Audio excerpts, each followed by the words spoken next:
Hello दोस्तों, स्वागत है आपका संकल्प स्पीसीज में। आइए देखते हैं एनसीईआरटी क्लास 7 की चैप्टर नंबर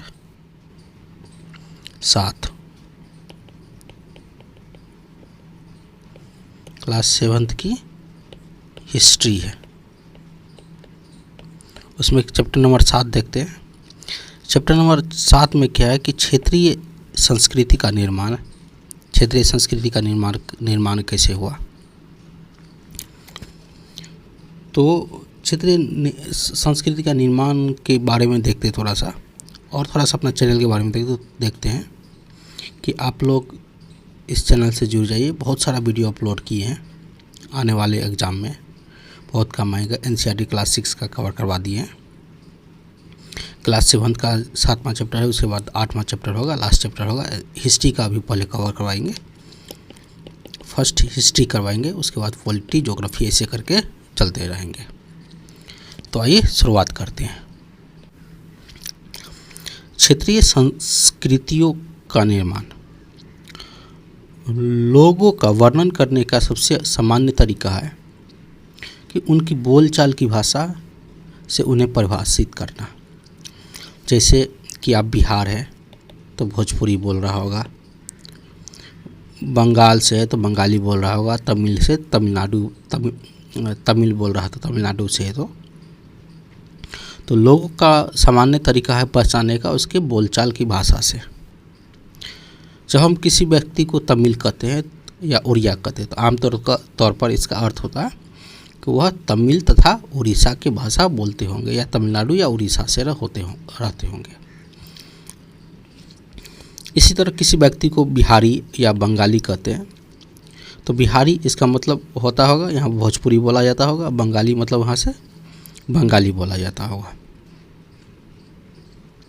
इसी तरह प्रत्येक क्षेत्र को कुछ खास किस्म के भोजन, वस्त्र, काव्य, नृत्य, संगीत, चित्रकला से जोड़कर करते हैं।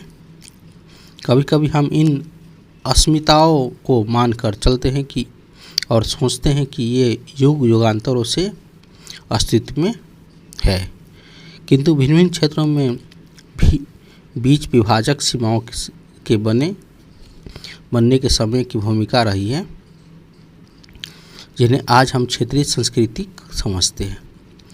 वे समय के साथ साथ बदलती है और ये क्षेत्रीय संस्कृति जटिल प्रक्रिया से विकसित हुई है। इस प्रक्रिया के तहत स्थानीय परंपराओं और उपमहाद्वीपों के अन्य भागों के विचारों के आदान प्रदान ने एक दूसरे को संपन्न बनाया है।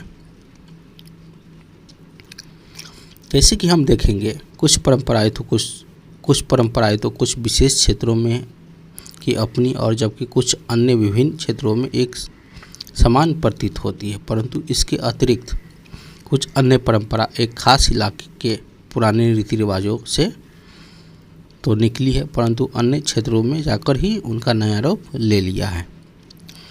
जैसे में देखेंगे चेर और मलयालम भाषा का विकास कैसे हुआ। जैसे चेरा राज था, उसमें मलयालम भाषा के विकास कैसे हुआ। तो महादेवपुरम है चेर राज का प्रायद्वीप के दक्षिणी पश्चिमी भाग में है, जो आज के केरल राज्य का एक हिस्सा है। 9वीं शताब्दी में स्थापित किया गया। संभवतः मलयालम भाषा इस इलाके में बोली जाती थी। शासकों ने मलयालम भाषा एवं लिपि का प्रयोग अपने अभिलेखों में किया है। मलयालम भाषा और लिपि है। वस्तुतः इस भाषा का प्रयोग उपमहाद्वीप के सरकारी अभिलेखों में किसी क्षेत्रीय भाषा के प्रयोग में सबसे पहले उदाहरण में से एक है।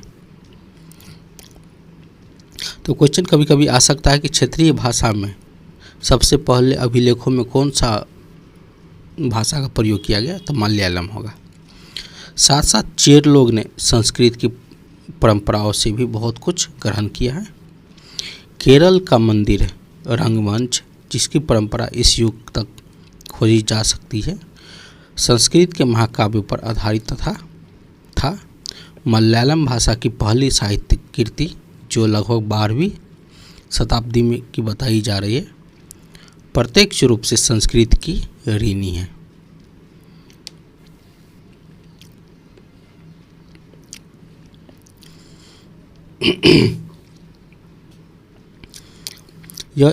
यह भी एक काफ़ी रोचक तथ्य है कि 14वीं शताब्दी का एक ग्रंथ लीला तिलकम, जो व्याकरण तथा काव्य शास्त्र विषयक और मणि प्रवालम शैली में लिखा गया था।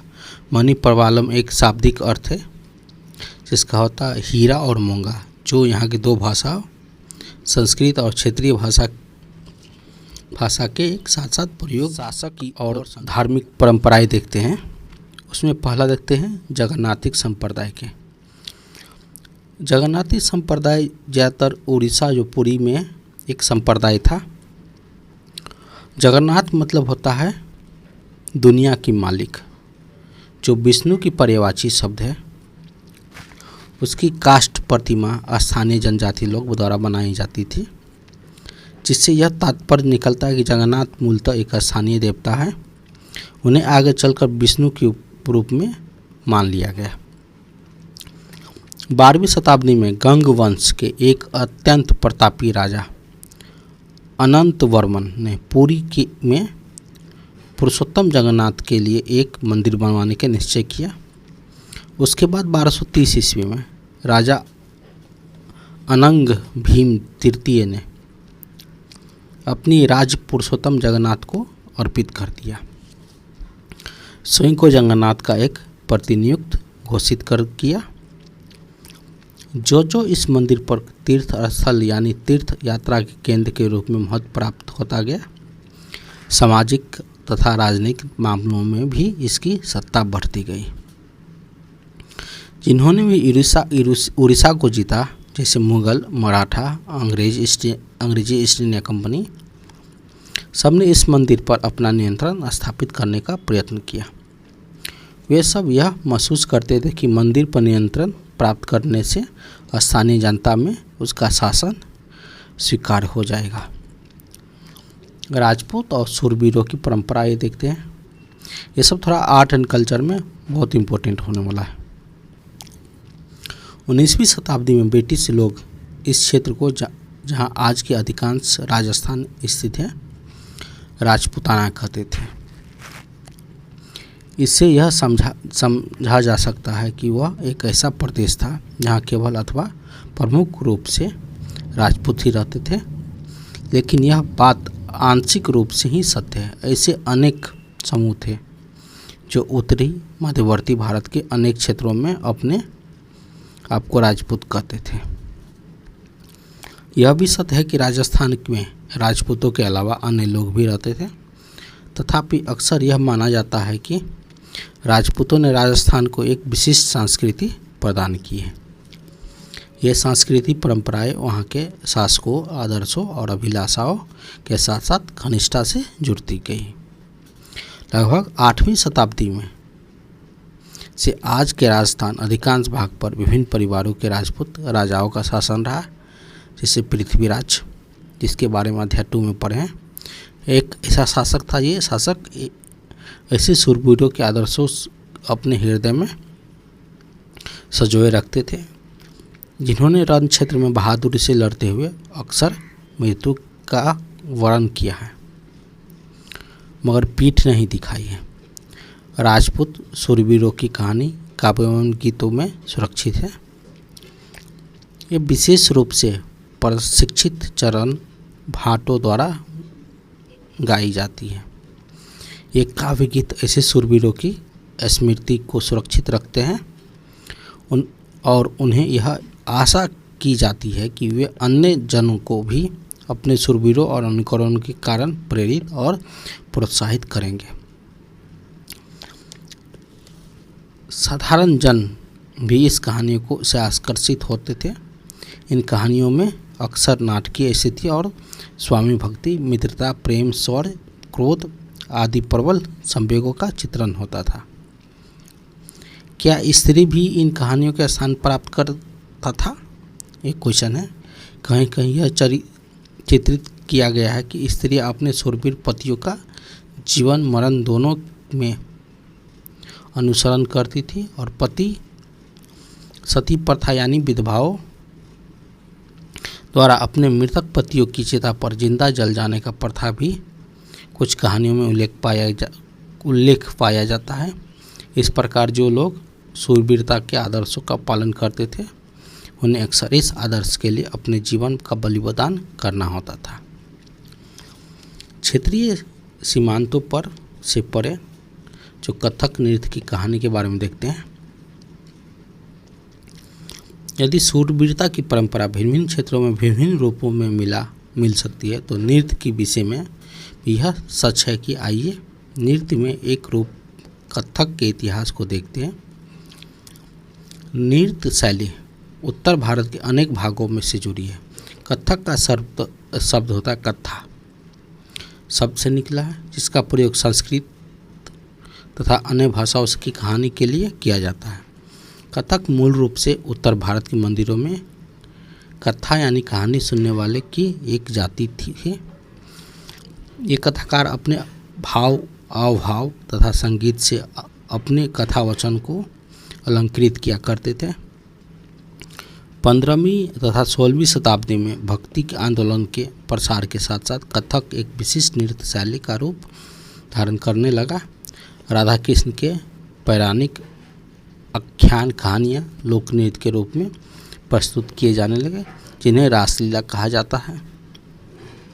रासलीला लोक नृत्य के साथ साथ कथक कथाकार के मूल अवभाव से जुड़े होते थे। मुगल बादशाह उनके अभिजातों के शासनकाल में कथक नृत्य राजदरबार में प्रस्तुत किया जाता था, जहाँ इस नृत्य ने अपने वर्तमान अभिलक्षण अर्जित किए। वह एक विशिष्ट नृत्य शैली के रूप में विकसित हो गया। आगे चलकर दो परंपराओं अर्थात घरानों में फुलाफला राजस्थान के राजदरबारों में और लखनऊ में अवध के अंतिम नवाब वाजिद आदिल शाह के संरक्षण में यह प्रमुख कला के रूप में उभरा। 1850 से 1875 के दौरान यह नृत्य शैली के रूप में इन दोनों क्षेत्रों में ही नहीं बल्कि आज पंजाब, हरियाणा, जम्मू कश्मीर, बिहार तथा मध्य प्रदेश के निकटवर्ती इलाकों में भी पक्के तौर पर स्थापित हो गई। इसकी प्रस्तुति में क्लिष्ट तथा द्रुत पद संचालन तो उत्तम वेशभूषा तथा कहानियों के प्रस्तुतिकरण और अभिनय पर जोर दिया जाने लगा। अनेक अन्य सांस्कृतिक गतिविधियों की तरह कथक को भी 19वीं और 20वीं शताब्दी में अधिकांश ब्रिटिश प्रशासकों ने नापसंद किया, फिर भी यह जीवित बचा रहा। गणिकाओं द्वारा पेश किया जाता था और स्वतंत्रता प्राप्त के बाद देश में इसे 6 शास्त्रीय नृत्यों के रूप में मान्यता मिल गई। थोड़ा सा शास्त्रीय नृत्य के बारे में देखते हैं। या आप लोग क्या कीजिएगा, वीडियो को पॉज करके देख लीजिएगा, शास्त्रीय नृत्य को पढ़ लीजिएगा एक बार। अब देखते हैं संरक्षकों के लिए चित्रकला और लघु चित्रों की परंपरा।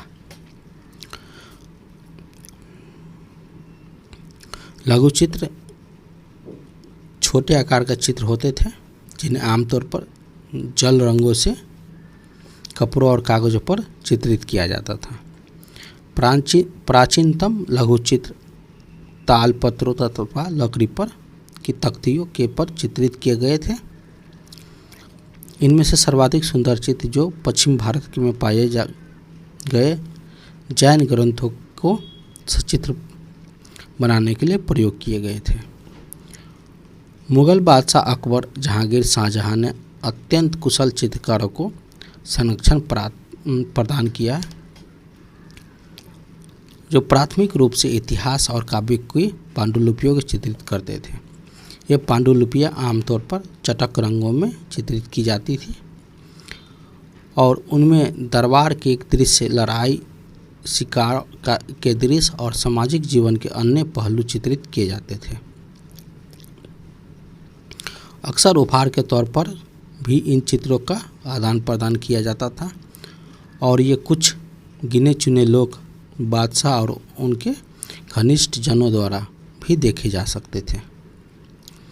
मुगल साम्राज्य के पतन के साथ साथ अनेक चित्रकार मुगल दरबार छोड़कर नए उभरने वाले क्षेत्रीय राज्यों में के दरबारों में चले गए।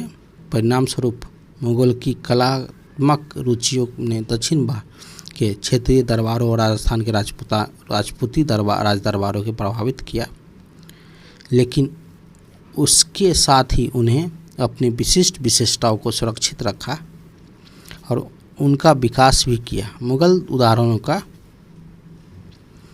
अनुसार करते हैं और शासकों तथा उसके दरबारों के दृश्य चित्रित किए जाने लगे।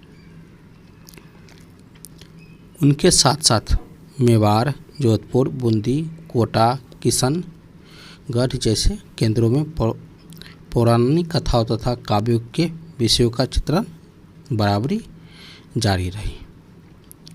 ये होली खेलते हुए महाराणा राणा सिंह के राजपूत की लघु चित्र है। ऐसा ही अन्य क्षेत्र था आधुनिक हिमाचल प्रदेश के इर्द गिर्द हिमालय का तलहटी का इलाका। 17वीं शताब्दी के बाद वाले वर्षों में इस क्षेत्र में लघु चित्रकला की एक साहसपूर्ण और भावप्रवण शैली का विकास हो गया, जिसे बसोहली शैली कहा जाता है। जहाँ यह सबसे लोकप्रिय पुस्तक चित्रित की गई भानुदत्त की रसमंजरी 1739 में नादिर शाह के आक्रमण और दिल्ली की विजय पर परिणाम स्वरूप मुगल कलाकार मैदानी इलाकों की अनिश्चितताओं से बचने के लिए पहाड़ी क्षेत्रों की ओर पलायन कर गए और उन्हें वहां जाते ही आश्रयदाता तैयार मिले। इसके फलस्वरूप चित्रकारी की कांगड़ा शैली विकसित हो गई। 18वीं शताब्दी के मध्य भाग तक कांगड़ा के कलाकार ने एक नई शैली की विकसित कर ली और जिन्हें लघु चित्र में नई जान डाल दी।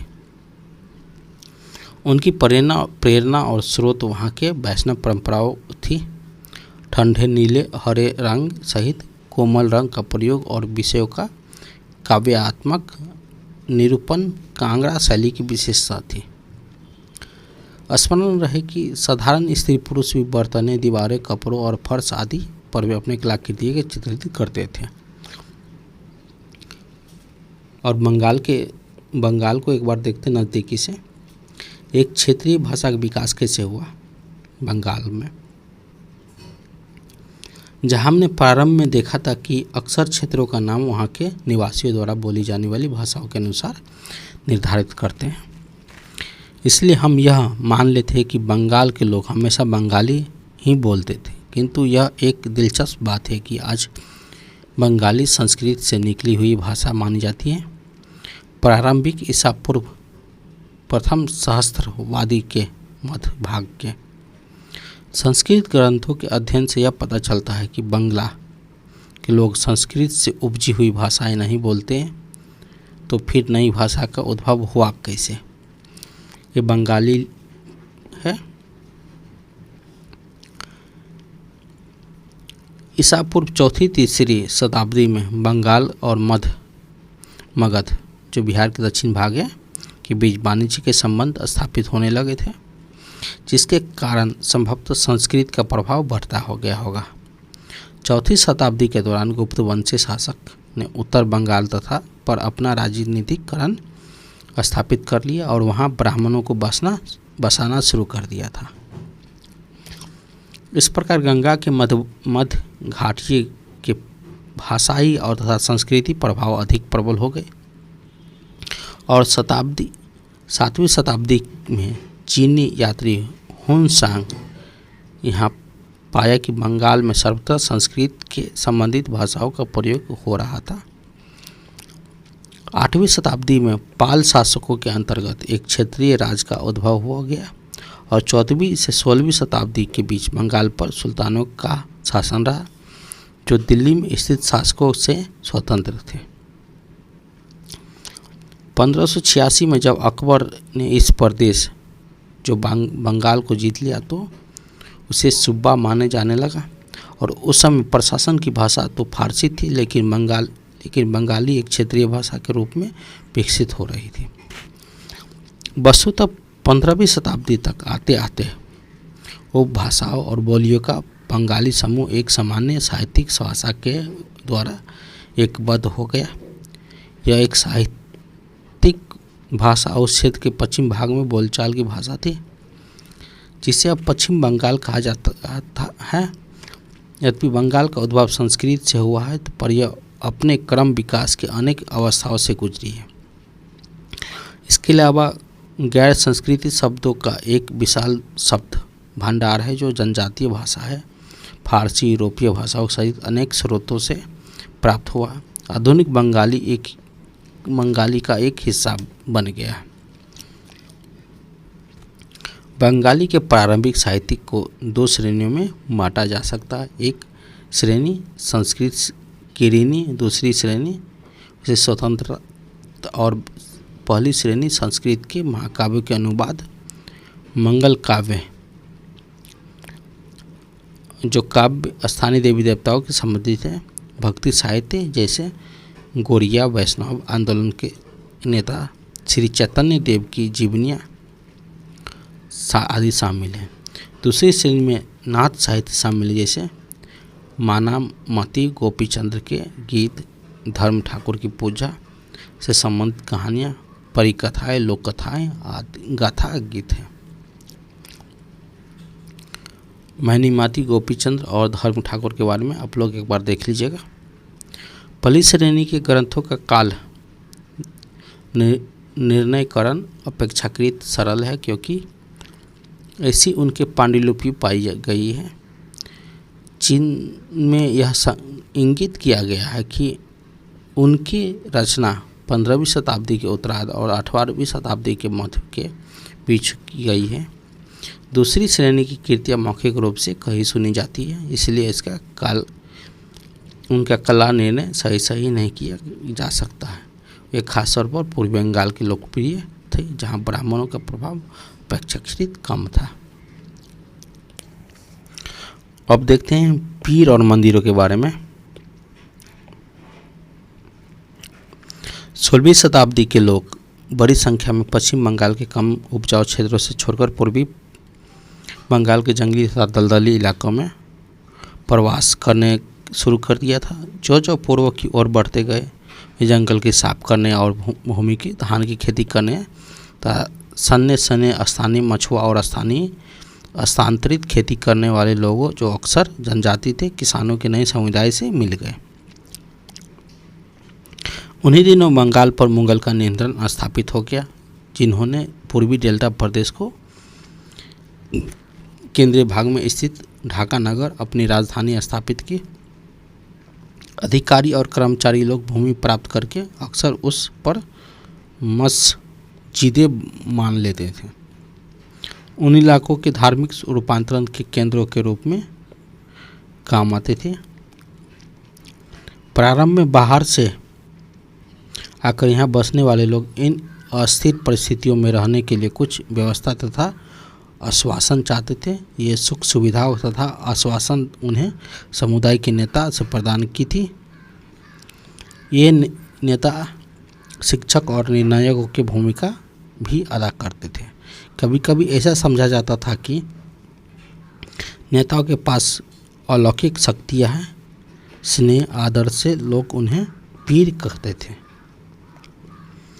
पीर श्रेणी के संत या सूफी, अन्य धर्मों या अनुभव, साहसी, उपनिवेश, देवत्व प्राप्त सैनिक या योद्धा, विभिन्न हिंदू, बौद्ध देवी देवता और यहाँ तक कि जीवात्मा भी शामिल थे। पीर की पूजा पद्धति बहुत ही लोकप्रिय हो गई और उनकी मंजारें बंगाल में सर्वत्र पाई जाती थी, सब जगह पाई जाती है। बंगाल में 15वीं शताब्दी के बाद वाले वर्षों में मंदिर बनने का दौर जोरों पर रहा, जो 19वीं शताब्दी में आकर समाप्त हो गया था। हमने देखा कि अध्याय 2 में कि मंदिर और अन्य धार्मिक भवन का अक्सर उन व्यक्तियों या समूह द्वारा बनाए जाते थे जो शक्तिशाली बन रहे थे।